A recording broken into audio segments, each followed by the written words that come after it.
इंगित किया गया है कि माननीय कांशीराम साहिब पर आपको अपनी बात रखनी है। तो मैं साथियों जिनसे प्रेरित होकर के, जिनको अपना आदर्श मान करके माननीय कांशीराम साहब ने परम पूज्य बाबा साहब को, महात्मा ज्योतिबा फुले को, छत्रपति साहू जी महाराज को अपना प्रेरणा स्रोत और आदर्श मान करके जो काम किया और उसी के तहत ये बहुजन समाज का जो निर्माण हुआ है उसको ध्यान में रखते हुए माननीय कांशीराम जी ने किया है। साथियों में माननीय कांशीराम जी का जीवन परिचय। माननीय कांशीराम जी पंजाब के रोपड़ जिला खवासपुर गांव में पैदा हुए थे। उनका जन्म उनके ननिहाल भूंगा साहब में हुआ था। वो पंजाब की अनुसूचित जाति की एक जो जाति है रामदसिया, और उस रामदसिया जो अनुसूचित जाति के अंतर्गत जमात जाति में आती है, उस परिवार में उनका जन्म हुआ था। उनकी माता का नाम किशन कौर और उनके पिता हरि किशन जी थे। तो साथियों सन 1934 में एक गरीब परिवार में जन्मे माननीय कांशीराम जी, जिनकी शिक्षा दीक्षा गांव में ही हुई और रोपड़ जिला से जिन्होंने PhD की डिग्री हासिल करने के बाद सन 1956 में उन्होंने डिग्री लिया था और इसके बाद वो पुणे में एक सरकारी संस्थान में सर्विस करने लगे थे, वहां के बड़े अधिकारी। उस समय माननीय कांशीराम जी के जीवन में न तो अम्बेडकर मिशन की कोई पहचान थी और न कोई आंदोलन के विषय में कोई जानकारी थी।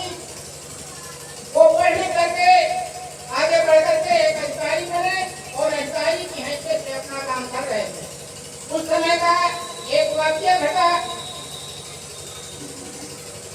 परम पूज्य बाबा साहब अम्बेडकर के जन्मदिन की छुट्टी और महात्मा बुद्ध के जन्मदिन की छुट्टी जो पहले से घोषित थी वो काट दी गई। आकस्मिक उस समय के पोषक जो लोग थे, जो वहां पर हाजिर थे, उन लोगों ने उस छुट्टी को काट दिया और उस छुट्टी को काटने के बाद वहां के जो कर्मचारी थे, अधिकारी थे, जो बहुजन समाज से ताल्लुकात करते थे, उन्होंने काफी प्रयास किया कि ये इनकी छुट्टी बहाल किया जाए। अधिकारियों से मिले, संपर्क किया, लेकिन उसका कोई असर नहीं हुआ।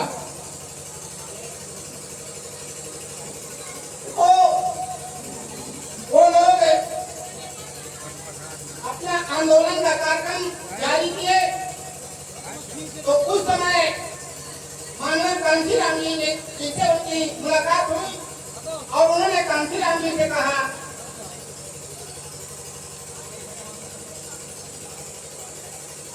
मैं निवेदन करूंगा कि अगर विचारों को, बातों को सुनना है तो मेरे जो है अलग से चर्चाएं ठीक नहीं है, बाद में भी हम कर सकते हैं। चर्चा के लिए हमारे पास समय बहुत होता है। आप क्या करना चाहते हैं? तो उन्होंने कहा कि हमें अम्बेडकर जयंती और महात्मा बुद्ध की जयंती की बहाली चाहिए। तो बोले ऐसे थोड़ी होता है, उसमें तो संघर्ष करना पड़ता है। उन्होंने कहा साहब आपको हमें सहयोग चाहिए। उन्होंने कहा हम आपका सहयोग क्यों करें? लेकिन उनमें से तमाम लोग थे जिन्होंने आंदोलन किया, धरना किया, तो वहां के प्रशासनिक अधिकारियों ने उनको सेवा से बर्खास्त कर दिया। अम्बेडकर जयंती की छुट्टी देने वाले और बुद्ध जयंती की छुट्टी के अवकाश को काटने वाले लोगों ने उनको बर्खास्त कर दिया। उस समय ईना भाना नाम के एक कर्मचारी थे, वो भूख हड़ताल को कराए और वो माननीय कांशीराम जी के पास गए और उन्होंने कहा कि साहब मुझे समझ में नहीं आता है कि इन लोगों ने हमें दुत्कार दिया, हमारा सहयोग नहीं किया, वो हमें ठीक लगता है, लेकिन आप हमारा सहयोग नहीं कर रहे हैं, ये हमको ठीक नहीं लगता है। तो मानवर कांसीराम जी ने कहा था कि आप, मुझे पता है कि एक दिन आप भी शांत होकर के किनारे बैठ जाएंगे। और उस समय दीना भाना जी ने कहा था कि सर नौकरी चली गई है, जान भी चली जाएगी, लेकिन मैं अपने महापुरुषों की जन्मदिन की छुट्टी जब तक बहाल नहीं होती तब तक संघर्ष करूंगा। तब मानवर कांसीराम जी ने उनके दृढ़ निश्चय को देखते हुए और कहा कि आप घबराइए नहीं, मानवर कांसीराम जी आपके साथ। और मानवर कांसीराम जी ने उस आंदोलन को अपने हाथ में लिया और उन्होंने कहा कि मुझे पता नहीं है कि आप लड़ाई क्यों लड़ना चाहते हैं, इसके लिए आप मेरे लिए कुछ मैसेज दीजिए। तो उन्होंने, दीना भाना जी ने मानवर कांसीराम जी को बाबा साहेब अम्बेडकर की लिखी हुई एक किताब इनहेलेशन ऑफ कास्ट, जाति भेद का बीज नाश, जाति का बीज नाश नाम की एक किताब मानवर कांसीराम जी को दिया। और मानवर कांसीराम जी ने एक ही रात में 3 बार उस किताब को पढ़ा और 3 बार किताब पढ़ने के बाद उन्होंने अपने दिल के अंदर एक संकल्प लिया, किसी मंच से नहीं, किसी बहुत बड़ी मीटिंग में नहीं, किसी बहुत बड़े कार्यक्रम में नहीं, अपने घर के अंदर बैठ करके उस किताब को पढ़ने के बाद उन्होंने एक संकल्प लिया कि जब तक इस देश से अम्बेडकर जयंती और बुद्ध जयंती की छुट्टी काटने वाले लोगों की मैं इस देश से छुट्टी नहीं कर दूंगा, तब तक कांसीराम चैन से नहीं बैठेगा। उस मसीहा का वो संकल्प, और एक संकल्प ही नहीं, जब मानवर कांसीराम जी ने इस आंदोलन को अपने हाथ में लिया, मानवर कांसीराम जी ने 5 संकल्प लिए कि मैं जिंदगी में अविवाहित रह करके समाज को जगाने का काम करूंगा, मैं कभी अपने लिए कोई संपत्ति नहीं अर्जित करूंगा, मैं अपने किसी भी समाज के जिसमें समाज का स्वार्थ होगा उस किसी कार्यक्रम में नहीं जाऊंगा। इस तरीके से मानवर कांसीराम जी ने तमाम अपने जीवन में संकल्प लिया और आज बहुत बड़ा शौक रहा है हमारे बहुजन समाज के लोगों को आशा का संकल्प।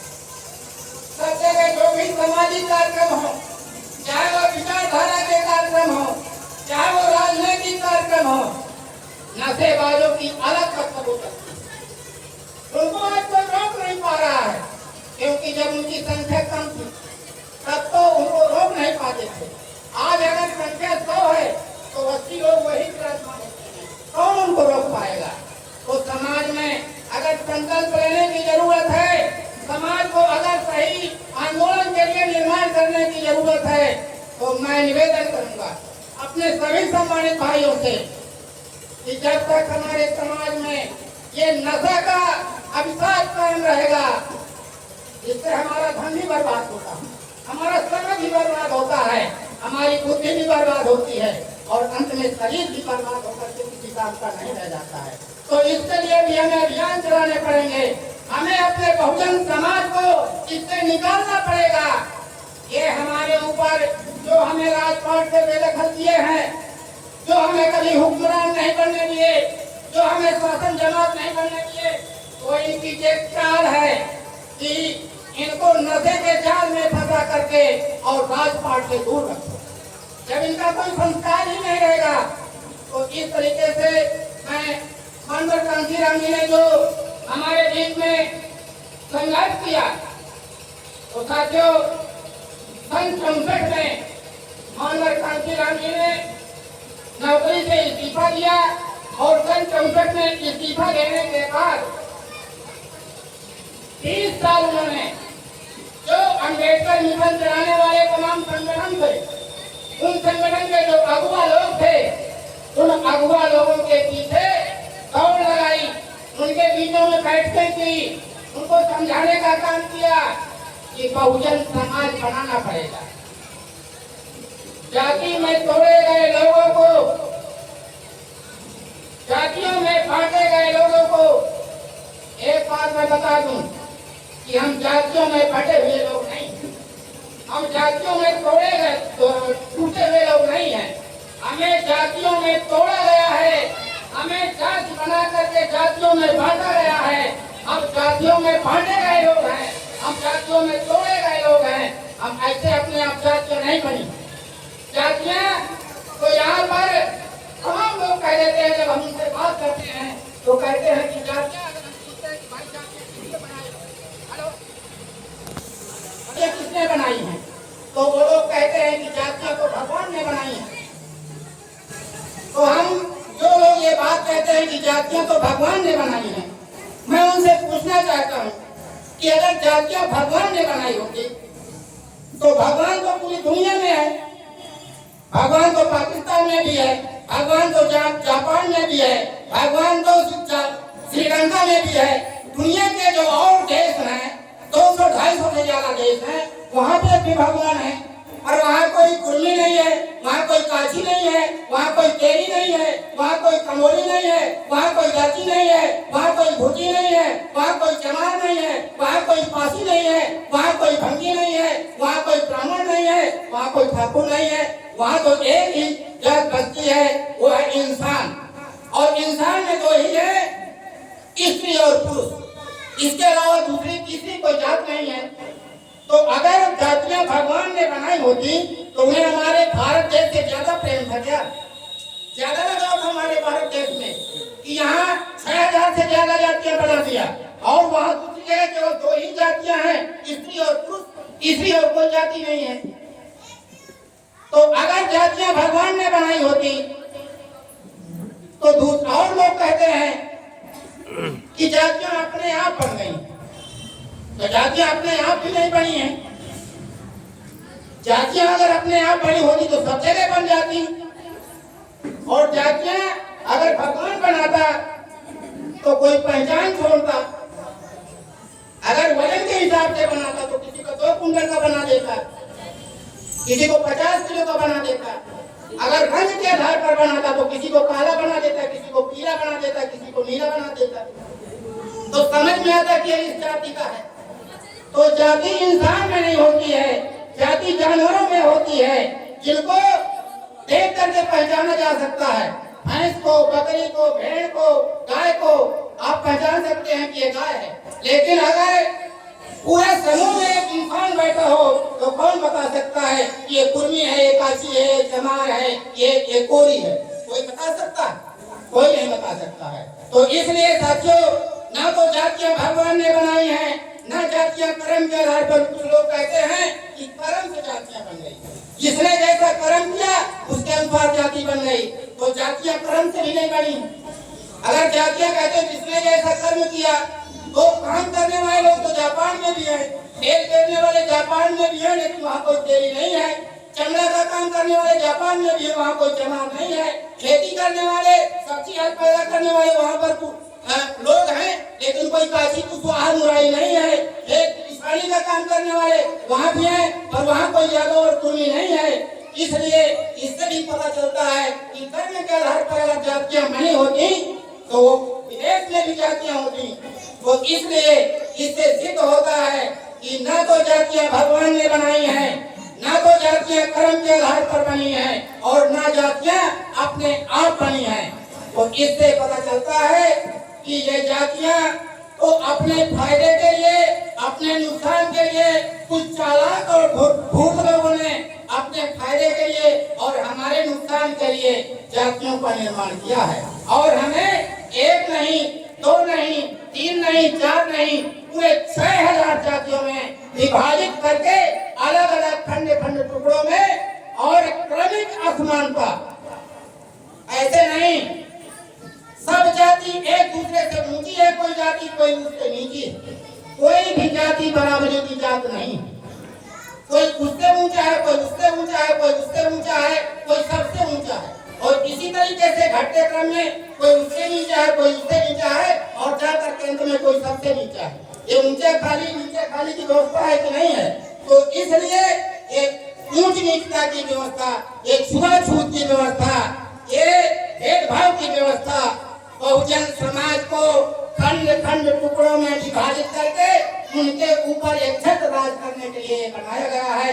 और इसी को जातियों को तोड़ करके और समाज को जोड़ करके मानवर कांसीराम जी ने, जो हमारे अभी भाई अमित पटेल जी बना रहे थे कि हमारे भाइयों को पता नहीं है कि बहुजन समाज क्या है, तो इसी खंड खंड में विभाजित किए गए जिनको हिंदू धर्म की समाज व्यवस्था से नीचे डाला गया है, उनको इकट्ठा करके और जो हिंदू धर्म से परिवर्तित होकर के दूसरे धर्म में गए हुए हमारे लोग हैं, हमारे भाई हैं, हमारे ही किसी समय हम जैसे खून थे, उनको भी इस बहुजन समाज में जोड़ा गया है। तो इस तरह से ये बहुजन समाज का निर्माण हुआ।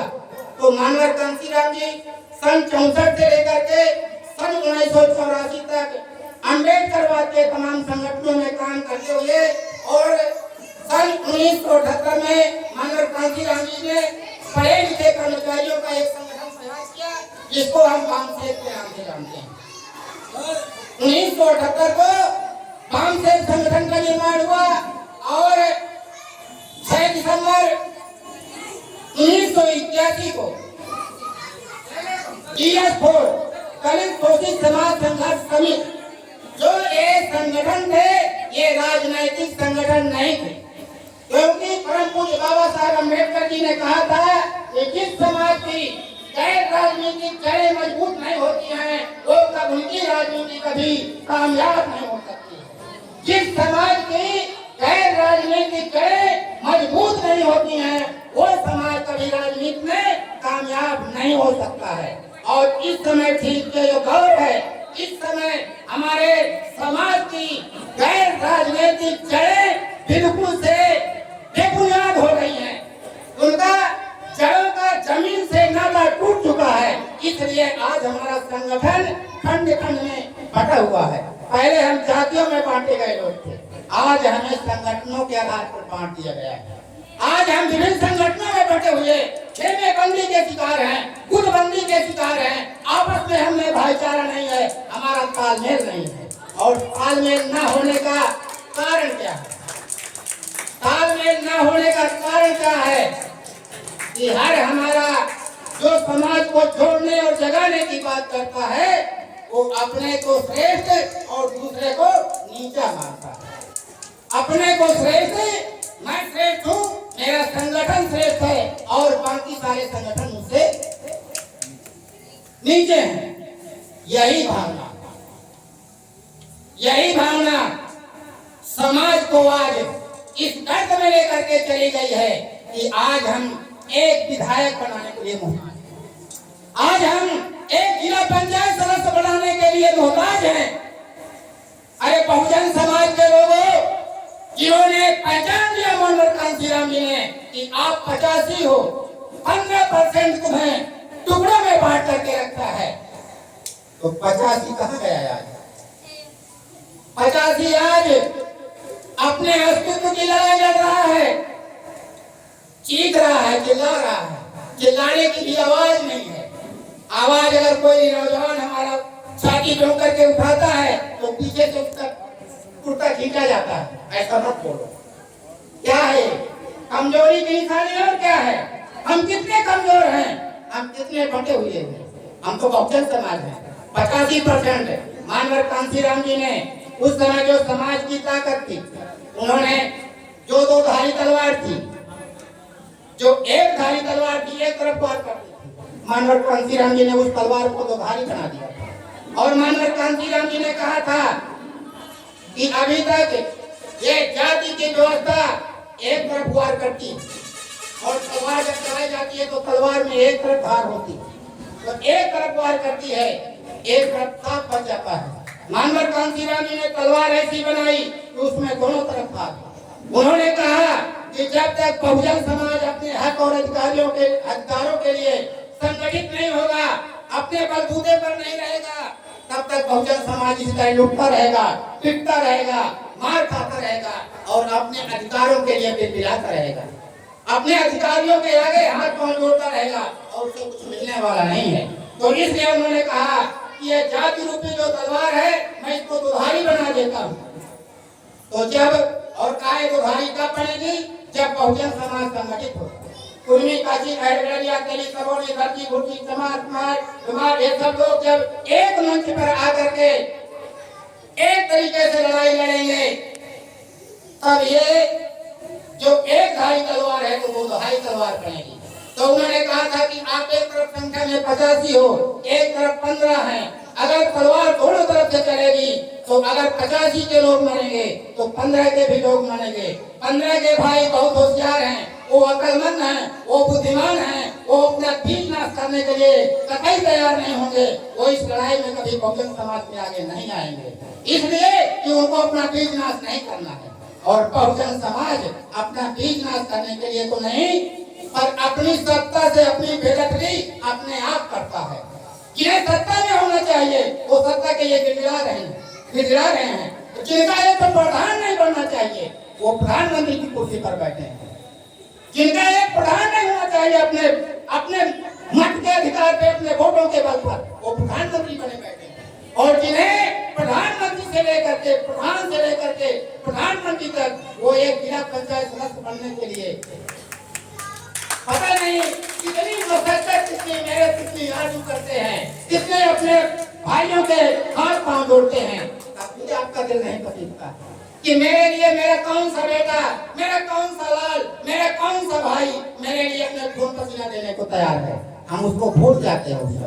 उस समय हम उसकी गणना किसी और उसमें करने लगते हैं। तो मेरे भाइयों, इस लड़ाई को मानवर कांसीराम जी ने बहुत बड़ी ऊर्जा और ताकत दी थी। और इसके बाद मानवर कांसीराम जी ने 20 साल अपने जीवन के खपाए। सन 64 से लेकर के सन 84 तक 20 साल अपने जीवन के खपाए।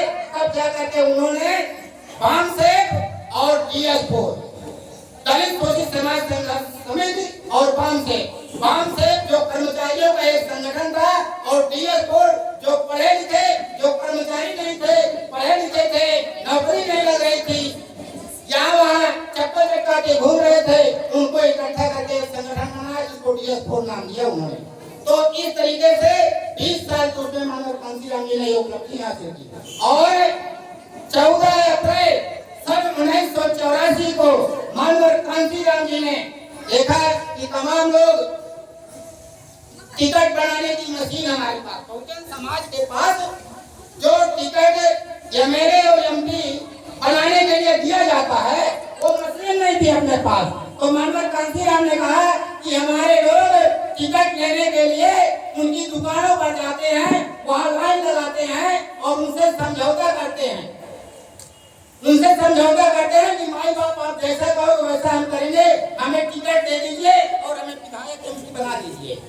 तो मानव कांसीराम जी ने कहा कि मेरे बहुजन समाज के लोग सांसद विधायक बनने के लिए किसी दूसरे के दरवाजे पर माथा टेकने न जाएं, इसलिए 14 अप्रैल सन 1984 को बहुजन समाज पार्टी नामक एक पार्टी बना करके उन्होंने बहुजन समाज के लोगों को स्वाभिमान के साथ सांसद और विधायक बनने का रास्ता खोला, जहां पर वो अपने महिलाओं के लिए, अपनी माताओं के लिए, अपने भाइयों के लिए, अपने पूर्वों के इज्जत और सम्मान की लड़ाई फख्र से लड़ सकें, किसी से अनुमति और इजाजत लेने की जरूरत न पड़े।